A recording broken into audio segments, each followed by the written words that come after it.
Üheks viisiks, et tee elukaart pikendada, on pindamine. Ka sellistel objektil kiputakse kihutama, seades ohtu nii ennast, kaasliiklejaid kui ka teetöölisi ning lõhkudes uut teed kui ka oma autot. Täna oleme siia tulnud selleks, et teha üks katsetus ja sellest oskab meile lähemalt rääkida sõiduki koolitaja Allan Annus. Tervist! Tere. Teil on suur kogemus selja taga igasuguste eksperimentidega. Mis me täna teeme? Täna teeme katse, kus sõidame natukene kiiremini, kui nõuded on kehtestatud ja vaatame, kuidas käitub siis auto sellistes olukordades.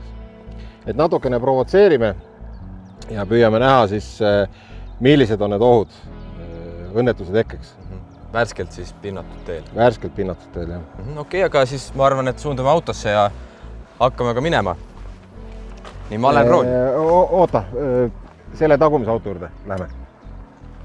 Selle, punase. Ahah, et me ära rikuks ikka seda uut autot. Täna sõidame sellega. No olgu, manuaaliga. Manuaaliga. Teeme nii. Nii, nüüd sõidame siis need katsed ära ja alustame kiiruselt 30 km tunnis. Täiesti nii, nagu on nõuded kehtestatud ja ilusti rahulikult siis oma rada pidi lähme proovime. Teeme nii.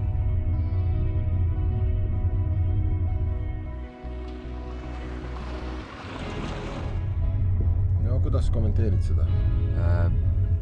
Auto kontrolli alt ei väljunud. See oli minu kontrolli all, aga ma juba tundsin, et esimesed kivid lendasid koopasse. Seega ilmselt, kui me tõstame seda kiirust juba natukenegi, hakkab seda rohkem kive lendama koopastesse.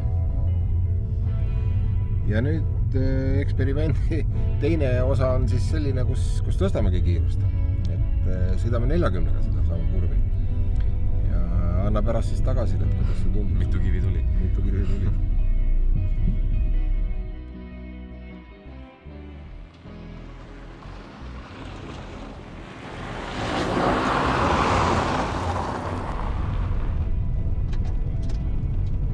Kurvi saime läbi.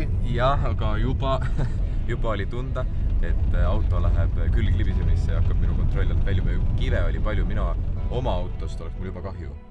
Juba kardaksin, et ta hakkab seal lõhkuma mul. Ja kui oleks tagaauto ka veel, siis loomulikult võiksin teda seal lõhkuda. Nüüd teeme viimase proovi ja katsume kiirust tõsta 50-ni. No siin ma juba arvan, et seda päris 50-ga ma seda läbi ei tee. Aga no proovime muidugi, äkki läheb läbi. Ei, see ei ole hea mõte praegu.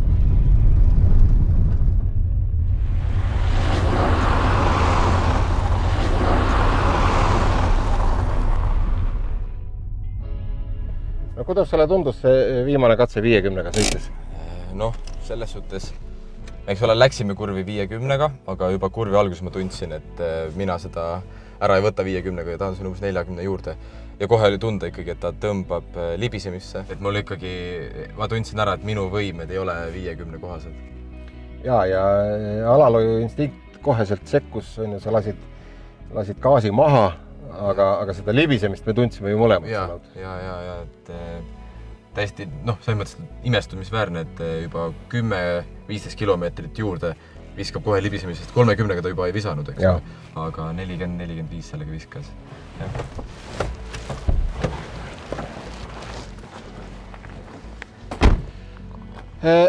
No võta kahe sõnaga Frans kokku see asi nüüd, mida me siin tegime ja mida me proovisime. Mis sinu mõtted on? Jah, mina arvan seda, et kui piirangutest hoiame kinni, siis me säästame inimelusid, tehnikat ja seda sama teed, millal me sõidame. Ja täpselt nii lihtne ta ongi. Nii lihtne see on.